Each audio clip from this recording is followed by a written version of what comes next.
Nous accueillons maintenant Yann Bozon pour parler de la visibilité de l'APF. Un micro, Yann. Bonjour à tous. Donc, pour ma part, je vais vous faire un retour sur les contributions du réseau sur le sujet de la visibilité, puisqu'il y avait une question sur ce sujet. 34 contributions. Vous retrouvez les éléments par rapport à ce sujet dans le document 12 qui vous a été adressé. Je vais vous rappeler les questions qui ont été posées. Selon vous, quels sont les différents publics que l'APF doit toucher? Selon vous, quelles sont les évolutions nécessaires, vos attentes, vos suggestions et vos propositions? Et puis, de ces contributions, on peut les classer en deux grands groupes. D'un côté, finalement, les constats et les attentes. Et puis, dans un deuxième groupe, les idées et les propositions. Alors, premier constat, on commence par les constats. L'APF est perçue comme pas assez connue.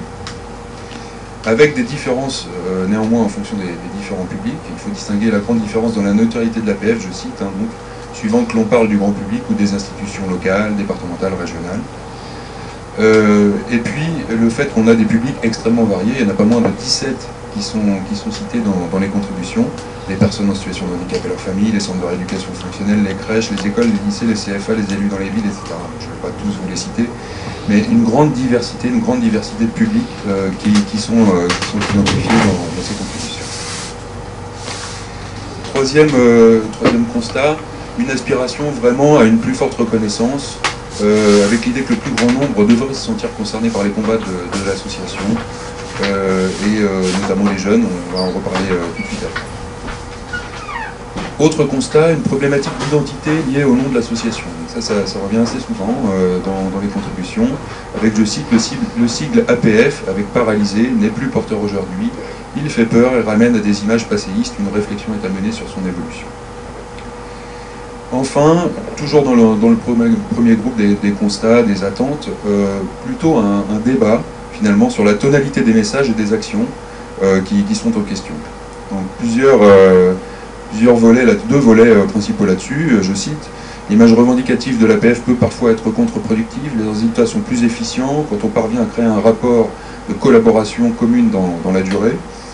À l'opposé, on va avoir des contributions qui sont plutôt de cet ordre-là, organiser chaque fois que c'est nécessaire des opérations coup de poing, nous sommes trop gentils et manquons d'attrait pour attirer certaines personnes en situation de handicap. Et puis une contribution qui fait un petit peu la synthèse de tout ça et qui nous dit, peut-être à raison, la communication doit être à géométrie variable, selon les cibles et selon les domaines. La communication aidée Antoine, c'est aidé Karine, a été appréciée pour une communication très générale. Voilà, ce type de contribution un petit peu synthétique qui nous dit que finalement c'est en fonction des publics qu'on doit adapter notre tonalité et nos actions. Alors on va passer sur plutôt là le domaine des propositions. Alors on a eu de nombreuses idées d'action, je ne vais pas toutes vous les citer, mais par exemple faire des testings, utiliser davantage le plaidoyer qui doit rester un document incontournable, l'idée d'organiser des courses à pied, de communiquer sur les médias de manière plus régulière, voilà. Plutôt des choses ponctuelles. Dans les propositions, beaucoup de retours sur un public particulier qui est le public des jeunes, donc avec l'idée qu'il faudrait s'adresser davantage aux jeunes, et que l'APF doit promouvoir le militantisme, encourager et valoriser l'engagement des jeunes avec des actions concrètes. Autre proposition, il s'agit des réseaux sociaux, investir les réseaux sociaux. Donc on a une bonne proportion des contributions qui sont sur ce sujet. Avec tout de suite derrière l'idée qu'il y a un besoin de formation pour utiliser ces nouveaux outils, ces réseaux sociaux, et que ces outils peuvent sont axés en tout cas dans une des propositions de superficielles, et qu'il faut trouver des stratégies de complémentarité entre des outils de communication plus classiques et ces outils de communication plus modernes. Autre proposition, sur la communication interne, on l'a dit tout à l'heure, il y a eu un groupe de travail qui est sur ce sujet de la communication interne. Et là, la proposition dit la communication interne doit être au service aussi de la visibilité extérieure et qu'il faut renforcer la visibilité de l'APF au sein des établissements, auprès des familles, résidents, travailleurs et salariés. Des ressources humaines dédiées. Alors avec l'évolution des délégations et la mise en place de chefs de projet dédiés sur les problématiques de communication et de développement des ressources, C'est l'idée qu'il faut avoir des salariés dédiés à la communication sur le plan local, qu'on doit apprendre à utiliser toutes les compétences qui coexistent dans notre association. Enfin, et avant-dernier point, développer la formation, alors sur la question des réseaux sociaux, mais pas seulement. Pour être crédible auprès des pouvoirs publics, nous devons élever le niveau de compétence de tous nos acteurs, d'où la nécessité d'un plan de formation et d'accompagnement des acteurs sur le sujet de la communication. Et dernier point, il s'agit des stratégies locales, et ça va faire le lien avec l'intervention de Jean-Pierre Blin tout de suite après. C'est des contributions qui nous évoquent les stratégies qui sont à l'œuvre au niveau local, les stratégies de communication qui sont développées et mises en œuvre. Je cite quelques contributions. Nous travaillons actuellement sur l'élaboration d'un plan de communication répondant à toutes les questions que l'on peut se poser sur la question de la visibilité. Dans notre département, le travail de communication avec les médias a porté ses fruits. Ils sont présents lors de nos conférences de presse et de nos actions. On va créer une commission communication avec la moitié des élus du CAPFD, des adhérents volontaires, qui concevra des actions de communication locale.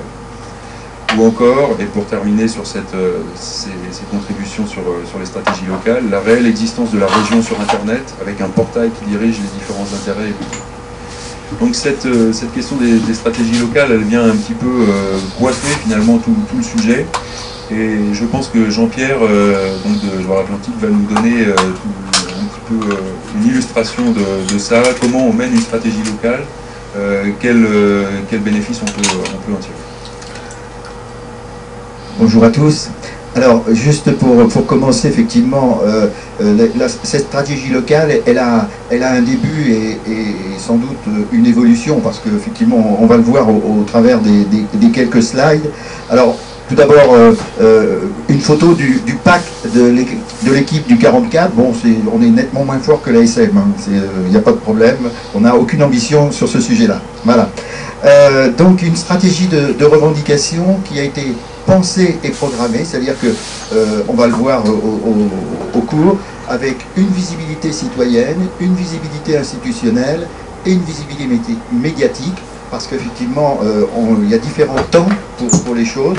Alors, mise en musique, bien sûr, avec le DT2A, son équipe de salariés et bénévoles, et j'insiste effectivement beaucoup sur toute la notion de back-office, parce qu'il est indispensable, il n'y a pas moyen de faire autrement. Si on n'a pas de back-office, on n'a rien, on en va. Alors, tout d'abord, au début, j'allais dire un relais des actions nationales. Bon, accéder c'est exister, je ne fais pas de dessin. La lutte contre la compensation, bon, on avait monté une pyramide de fauteuils devant la préfecture de Loire-Atlantique, bon, des choses assez classiques. Et puis des manifestations de masse. Là, on voit par exemple, un an après la manifestation de Paris, on avait 700 personnes à Nantes en statique avec un slogan « La solidarité a aussi un visage ». Alors, l'APF est leader dans la dynamique participative. Je crois qu'on l'a vu d'ailleurs dans les slides précédents sur l'autre sujet. Et donc, effectivement, nous avons cette responsabilité, si on veut le dire comme ça, voilà. Et donc derrière, voilà. Alors, dans un deuxième temps, on a une évolution des modes d'action, et nous, on a choisi d'être décalé un petit peu, parce qu'on s'est dit, d'une part, ça permettra là plutôt vers la visibilité médiatique, d'être, j'allais dire, d'interroger. Et par exemple, on avait fait un très beau mariage à la mairie de Nantes, avec Jean-Marc Ayrault et tous les services, et on avait effectivement, voilà, pendant 2 ans, on a eu le vrai faux mariage la première année, et on a eu le baptême citoyen la 2e année. Voilà, parce qu'ils ont des enfants en plus. Alors, comment, depuis 2012, comment mobiliser la société civile? On a des actions coup de poing. Par exemple, les politiques d'État nous mettent à terre. Ça, c'était, je crois, 2013. Et donc, on voit bien que là, des actions de type happening. On a aussi avoir du visuel. De la scénographie. Là, par exemple, c'est une autre année dans les paramètres de l'accessibilité, le pacte 2012, eh bien, on avait fait reconstitution de l'Assemblée nationale avec nos bonnets phrygiens. Bon, c'est effectivement une manière de faire. Et puis la dernière opération de cette année, une action escargot. Alors bon, escargot, pourquoi on dit c'est les personnes handicapées qui avancent pas vite, et puis nous on a fait justement le contraire, on a dit qui c'est les escargots. Et donc le public a été invité à voter en même temps, et donc ils nous ont pas fait avancer les escargots très très loin. Hein. Ils étaient bien conscients, effectivement, que les escargots c'était bien la MDPH, c'était bien les transports publics, c'était bien les municipalités, c'était bien les centres de soins. Voilà, donc le vote venait conclure un petit peu ces actions. Et puis, donc, pour mobiliser nos acteurs en interne, on va voir en interne, en externe. En interne, l'impliquer les 27 groupes de la délégation et notamment les groupes relais. On a par exemple fait une action sur les transports où effectivement les lignes de bus elles ont été un peu arrêtées parce qu'il y avait des gens qui étaient couchés devant, bon ça c'est pas trop grave. On a fait aussi des actions au travers des comités de jumelage, et par exemple le Parlement européen avait effectivement fait des choses intéressantes. Alors en externe, on va le voir aussi, l'APF est souvent avec les associations de droits de l'homme. Bon, je crois qu'il y a eu d'autres exemples dans la journée. Là, par exemple, avec notre 57e vigilance le 16 juin 2016, c'est-à-dire tous les mois, on a une vigilance de NPNS, on tracte pendant une heure, et ça permet, j'allais dire, à nos concitoyens nantais notamment, de comprendre que la situation ne bouge pas. De l'interassociatif aussi avec d'autres personnes, et là notamment avec les autres associations du handicap. On a fait un mode happening, on a fait avec le grand public, par exemple on voit dans le cadre du bas la solidarité à un visage, on voit toutes les mains dans le cadre. Je crois que c'est intéressant de voir qu'il y a beaucoup de gens qui veulent se mobiliser avec nous.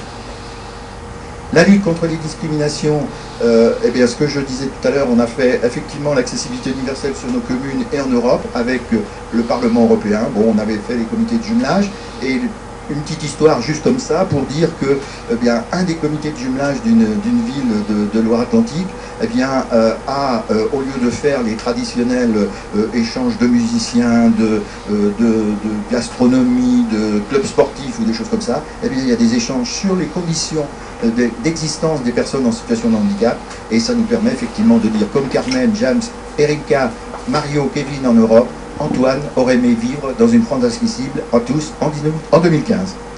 Alors une photo qui est ancienne, qui est toujours d'actualité, subir jamais. Voilà. Merci.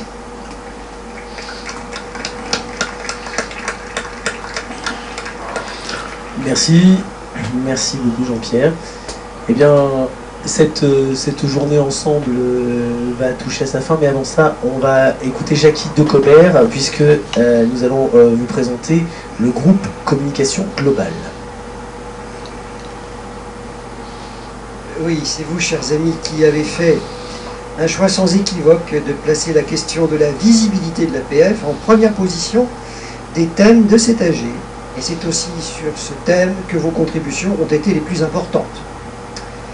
Nous l'avons vu, des évolutions sont nécessaires dans nos actions de communication et dans notre approche de cette communication, et ceci aux différents niveaux de notre association.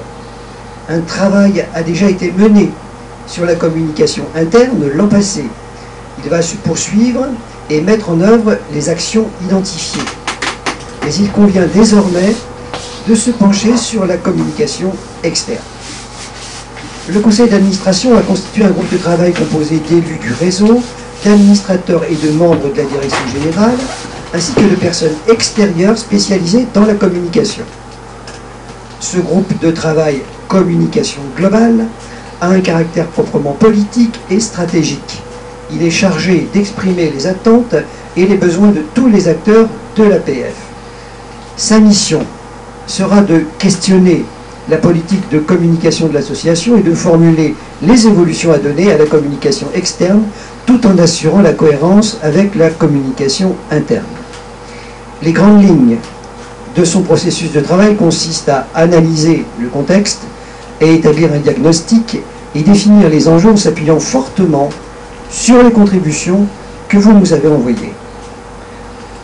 Il s'agira aussi de formuler notre positionnement, dire comment nous voulons être perçus, notamment bien sûr de manière crédible et attractive par nos différents publics, mais aussi établir ce que l'on aimerait qu'on dise de l'APF, comme par exemple, c'est un acteur incontournable du handicap, c'est une association militante, c'est une référence dans la prise en charge des questions liées au handicap, c'est une institution ouverte et innovante, attachée au dialogue. Enfin, il nous faudra fixer l'objectif de notre communication et détailler la marche à suivre pour l'atteindre, bâtir un plan de communication, définir les actions et les moyens à mettre en œuvre, public par public, afin de les proposer au conseil d'administration. Vous serez informés des travaux de ce groupe de travail régulièrement, ainsi que de ses conclusions. Je vous remercie.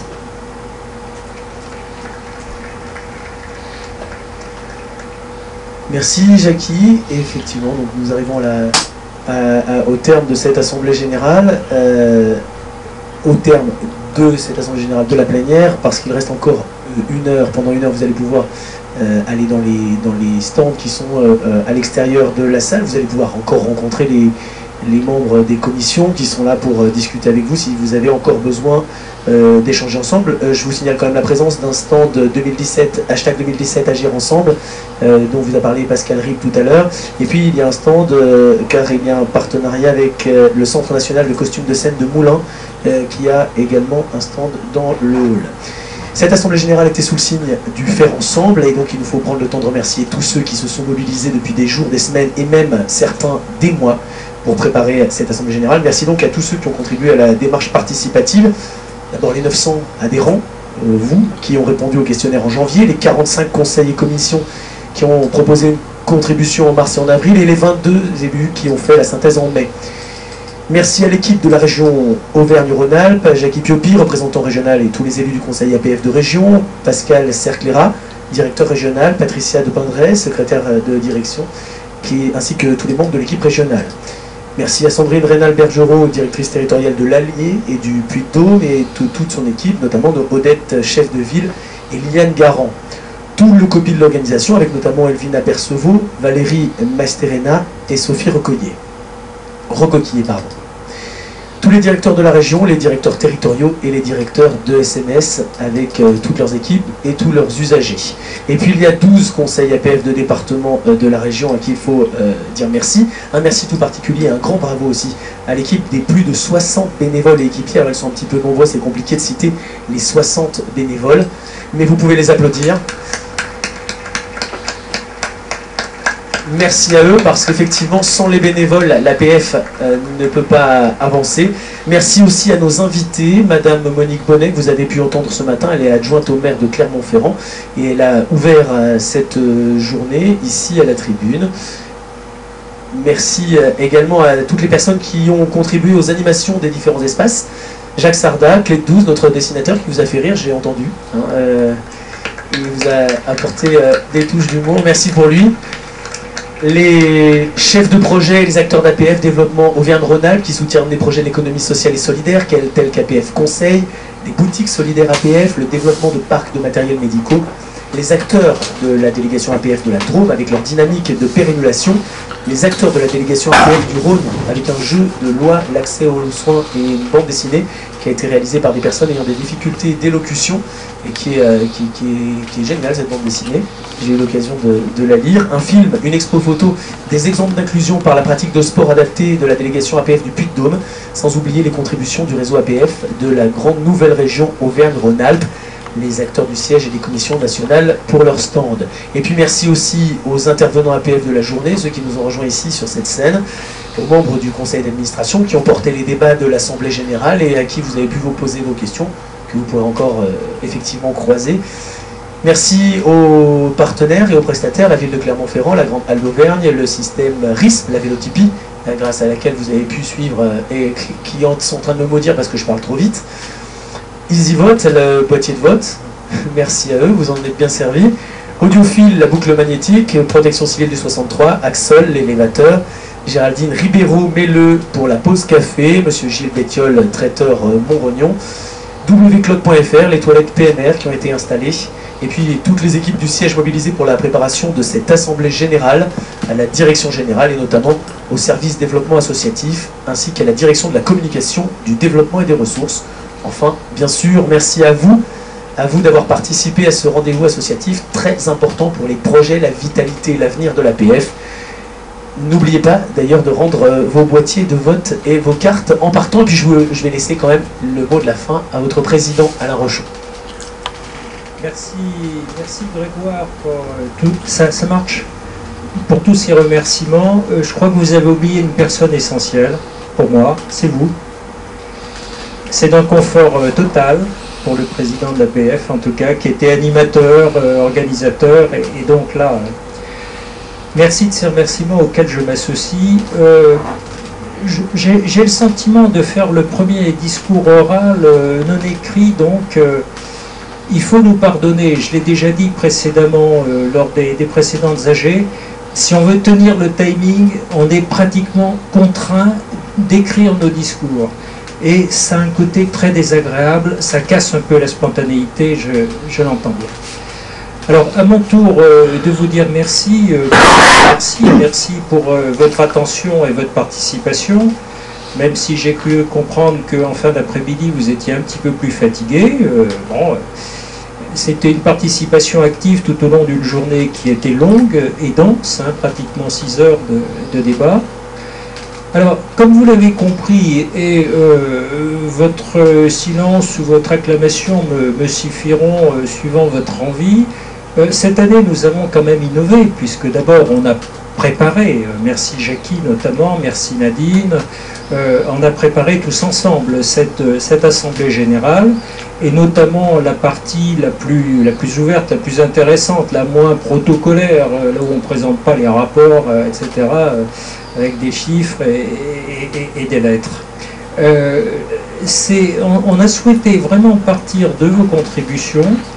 On a souhaité, j'ai souhaité personnellement que une bonne partie du conseil d'administration et notamment la totalité du bureau participe, ce qui a fait de moi, et ça me va très bien, une espèce de joker, s'il y a eu des questions un peu tordues auxquelles vous avez vu qu'ils ont été tout à fait capables de répondre, ils ont été excellents. Je pense qu'il y a eu peut-être, il faudra mesurer ça, plus de temps de débat.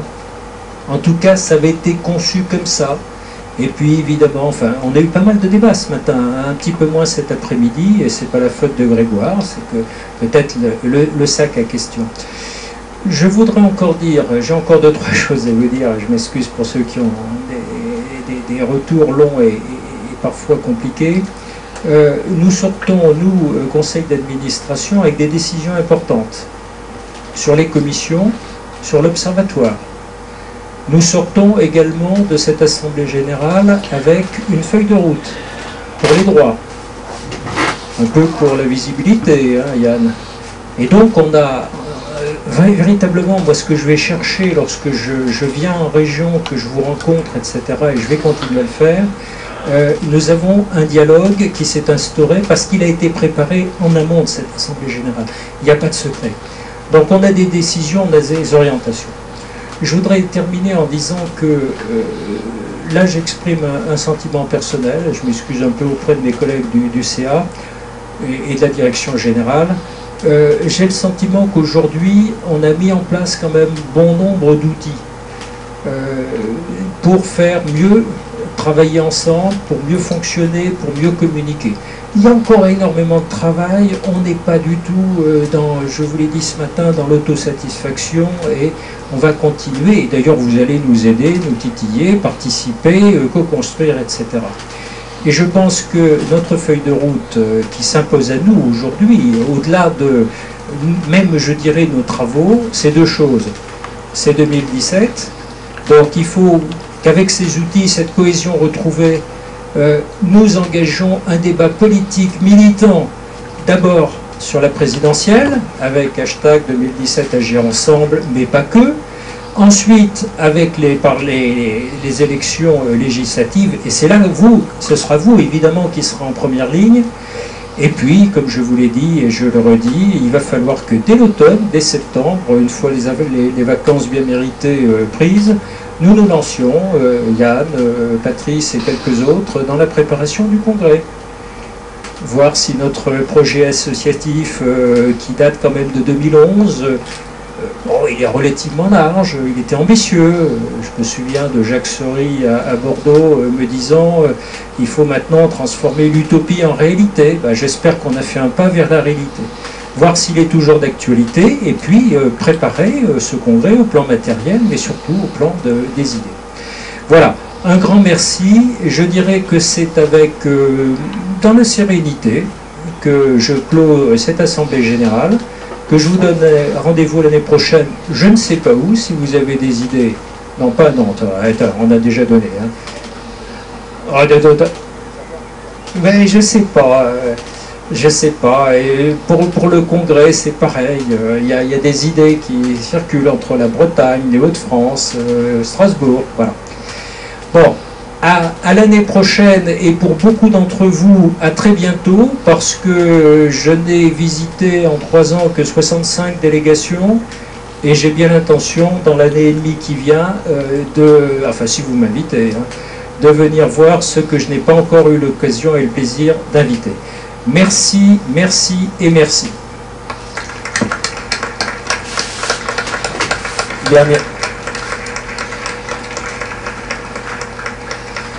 Dernière petite chose, en sortant vous trouverez des questionnaires de satisfaction sur la tenue de cet AG et vous pourrez les remplir et rendez bien votre moitié, je vous l'ai déjà dit, mais vous pourrez remplir ces questionnaires concernant cet AG. Merci, bon retour.